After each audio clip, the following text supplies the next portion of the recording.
यह स्कूल भारत का सबसे हॉन्टेड स्कूल है। आप अपने स्कूल गए हो, दोस्तों के साथ मौज मस्ती कर रहे हो और तभी आपको कॉरिडोर से किसी के रोने की आवाज आए और आप वहाँ देखने गए तो वहाँ कोई भी ना हो। सोचो आपकी हालत क्या होगी। लेकिन इस स्कूल में यह सब मानो रोज की बात हो। मैं आज इस वीडियो में आपको डॉहिल स्कूल के इतिहास के बारे में बताऊंगा, साथ ही उन कारणों के बारे में भी बताऊंगा जिनकी वजह से इसे देश का सबसे हॉन्टेड स्कूल माना जाता है। The Victoria boys school of Dow Hill की स्थापना 1879 में हुई थी, आज से लगभग 150 साल पहले, और यह स्कूल कसौंग में स्थित है। यह 100 साल से भी पुराना स्कूल है। लेकिन सबसे अजीब बात तो यह है कि शाम के बाद इस स्कूल में जाना रिस्ट्रिक्टेड है। अगर कोई भी यहाँ रात में पाया गया तो स्कूल उसके खिलाफ इमीडिएट लीगल एक्शन भी लेती है। ऐसा इसलिए है क्योंकि यहाँ लास्ट 150 साल में ऐसी बहुत सारी घटनाएं हुई हैं और सभी घटनाओं को देखते हुए स्कूल के ट्रस्टीज ने ये फैसला लिया है। ये कहानी शुरू होती है 2001 में, जब पृथ्वी नाम का एक चौकीदार इस स्कूल में काम करने के लिए आया था। वो वहाँ 1 महीने से काम कर रहा था। उसका काम था कि स्कूल में छुट्टियां होने के बाद पूरे स्कूल के हर क्लासरूम को चेक करना कि कहीं कोई वहाँ रह तो नहीं गया है, और सभी चीजों को चेक करके सभी रूम्स को बंद करना और स्कूल का मेन गेट भी बंद करना। इन शॉर्ट आप कह सकते हो कि पृथ्वी का काम स्कूल खत्म होने के बाद ही शुरू होता था। पृथ्वी 1 ही महीने से इस स्कूल में काम कर रहा था, इसीलिए उसे कुछ ज्यादा नहीं पता था, खासकर स्कूल की हिस्ट्री के बारे में और यहाँ हुई पास्ट इंसिडेंट्स के बारे में। एक दिन की बात है, पृथ्वी अपने केबिन में बैठा हुआ था और शाम के करीब 5:30 बजे स्कूल की छुट्टी हुई एंड अराउंड 1 घंटे में 6:30 बजे तक पूरा स्कूल खाली हो चुका था। सभी स्टाफ भी जा चुके थे और सभी टीचर्स भी जा चुके थे। शाम के लगभग 7 बज चुके थे और पूरे स्कूल कैंपस में बस पृथ्वी अकेला था। फिर उसने सब क्लासरूम्स को, बाथरूम्स को चेक करना शुरू किया। उसने ग्राउंड फ्लोर पे सब कुछ चेक कर लिया था और रूम्स भी बंद कर दिए थे। यहाँ तक तो सब ठीक था, कोई भी बच्चा यहाँ मौजूद नहीं था और न ही किसी का कुछ सामान छूटा था। ग्राउंड फ्लोर के बाद वो फर्स्ट फ्लोर पे गया। पृथ्वी को लगा कि आज कुछ गड़बड़ है, क्योंकि उसे फर्स्ट फ्लोर पे किसी की आवाज सुनाई दे रही थी। लेकिन पूरे स्कूल में तो वो अकेला था, तो आखिर ये आवाज किसकी थी? उसने फर्स्ट फ्लोर पे काफी इधर उधर देखा। उसने देखा कि एक क्लासरूम में फैन चल रहा था। वो उस क्लासरूम में गया और फैन बंद कर दिया। उसके बाद उसे किसी बच्चे की हंसने की आवाज सुनाई दी। वो जैसे ही पीछे मुड़ा, वहाँ कोई नहीं था। पृथ्वी परेशान हो गया। उसे समझ नहीं आ रहा था कि आखिर ये हंसने की आवाज किसकी थी। वो सोचने लगा कि शायद कोई बच्चा रास्ता भटक गया हो और खेलते खेलते बाहर से स्कूल में एंटर कर गया हो, या शायद वो स्कूल का ही कोई स्टूडेंट हो जो अपना कुछ सामान भूल गया हो और वही वापस लेने आया हो। तभी पृथ्वी को एक बच्चा बाहर भागता हुआ दिखा। वो भी उस बच्चे के पीछे भागा और जैसे ही वो 2nd फ्लोर की ओर भागा, बच्चा पता नहीं कहाँ गायब हो गया। पृथ्वी ने उसे इधर उधर बहुत ढूंढा, लेकिन वहाँ तो कोई था ही नहीं। आगे कॉरिडोर में बढ़ने पे उसे किसी बच्चे की चीखने की आवाज सुनाई दी। पृथ्वी बहुत गुस्सा हो गया। उसे लगा कि शायद उसके साथ कोई मजाक कर रहा है। फिर उसने बच्चे पर चिल्लाते हुए कहा, अगर कोई यहाँ है तो सामने आ जाओ, मैं तुम्हें तुम्हारी घर तक छोड़ दूंगा। लेकिन सामने से कोई जवाब नहीं आया। पृथ्वी को समझ नहीं आ रहा था कि आखिर ये हो क्या रहा है। अचानक ग्राउंड फ्लोर से एक आवाज आई, मैं तुमसे बात करना चाहता हूँ। और वो पृथ्वी का नाम भी बुला रहा था। किसी भी चीज की परवाह किए बिना वो दौड़कर नीचे उतरा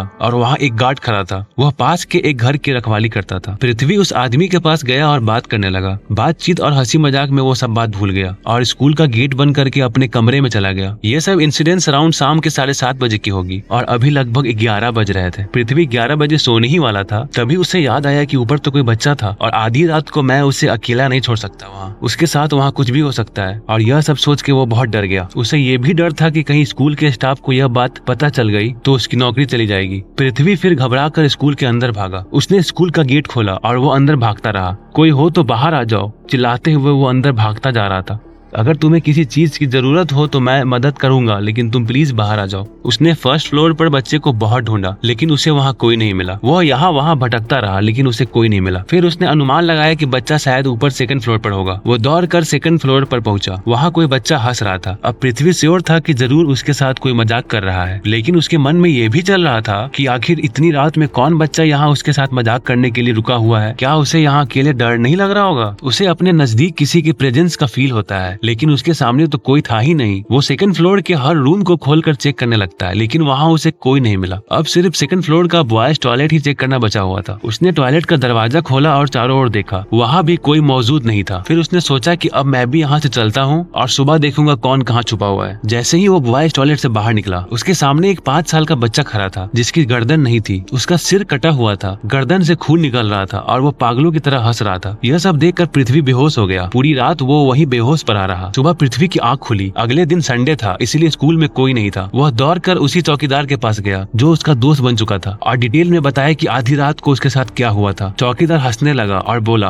अरे भाई, लेकिन तुम्हें आधी रात को अंदर जाने को किसने कहा था? क्या तुम्हें नहीं पता कि आधी रात को स्कूल के अंदर जाना रिस्ट्रिक्टेड है? चाहे कितनी भी बड़ी प्रॉब्लम क्यों ना हो जाए, तुम अंदर नहीं जा सकते। पृथ्वी ने पूछा, लेकिन ऐसा रूल क्यों है? चौकीदार ने जवाब दिया, तुमने कल अंदर वही देखा जो सच में अंदर है। फिर उसने पृथ्वी को पूरा इतिहास बताया कि यह सब कैसे हो रहा है और वो लड़का कौन है। चौकीदार ने पास्ट बताना शुरू किया कि कैसे 1925 में एक छोटा बच्चा यहाँ पढ़ता था। वो लगभग 5 साल का था। उसका नाम आतीश था। आतीश के पिता बहुत बड़े बिजनेसमैन थे। यहाँ के लोकल मोहल्ले के गुंडों से उनका झगड़ा चल रहा था। उनके बीच बहुत पुरानी दुश्मनी थी। आतीश का एडमिशन इसी स्कूल में हुआ है, यह बात गुंडों को पता थी। आतीश के फादर को कमजोर करने के लिए गुंडों ने आतीश को टारगेट बनाया और एक दिन गुंडों ने स्कूल में घुसकर आतीश का गला काट दिया और फिर उसकी बॉडी को बॉयज टॉयलेट में छिपा दिया। उसकी गर्दन काटकर गुंडों ने उसे बिजनेसमैन के घर के सामने फेंक दिया। तब से कुछ लोगों का कहना है कि आतीश नाम का एक 5 साल का बच्चा इस इलाके में घूमता हुआ देखा गया है। उसी की आत्मा इस स्कूल में अकेले भटकती रहती है और ये हर साल बहुत लोगों के द्वारा देखा गया है। शाम को 6 बजे के बाद जिस किसी को यहाँ रुकना होता है वो सिर्फ 1 महीने के लिए रुकता है और 1 महीने के बाद वो नौकरी छोड़कर यहाँ से भाग जाता है। और पृथ्वी ने भी यही किया। रात होने से पहले उसने अपना सारा सामान पैक किया और स्कूल से भाग गया। स्कूल में जो बच्चे पढ़ते हैं वो भी यही कहते हैं कि पता नहीं इस स्कूल के कॉरिडोर में किसी की रोने की आवाज आती है। स्कूल में ऐसे बहुत सारे राज हिडन है जो किसी को सही से नहीं पता है। इंटरनेट पे ऐसे बहुत सारे आर्टिकल्स हैं जो इस स्कूल को इंडिया का मोस्ट हॉन्टेड स्कूल होने का दावा करते हैं। बहुत सारे मीडिया चैनल्स ने भी आसपास के लोगों से सच्चाई जानने की कोशिश की। उनका मानना है कि यहाँ आत्माएं सही में घूमती है और आधी रात को क्या, दिन में भी वो लोग स्कूल के रास्ते से नहीं गुजरते हैं। दोस्तों, ऐसी और भी हॉन्टेड स्टोरीज देखने के लिए चैनल को सब्सक्राइब करना ना भूलें और वीडियो को लाइक भी करें।